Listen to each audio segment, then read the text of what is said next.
Today I'm going to talk about information literacy. Information literacy is the ability to use information correctly and find ways to problem solve. You need to have the ability to find accurate information that is trustworthy because right now anyone can put something on the internet and say it's factual when in reality it's just their opinion.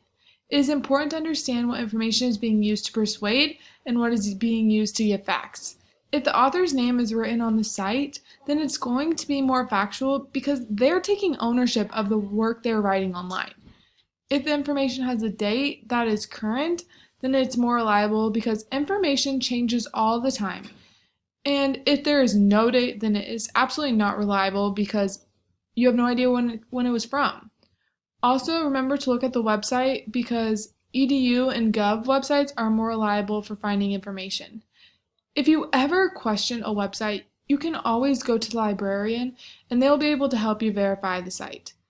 Clearly, it's important to know that not everything you see on the internet is reliable. Therefore, you need to use these tricks I talked about before to help you pick out information you are looking for that can be trusted.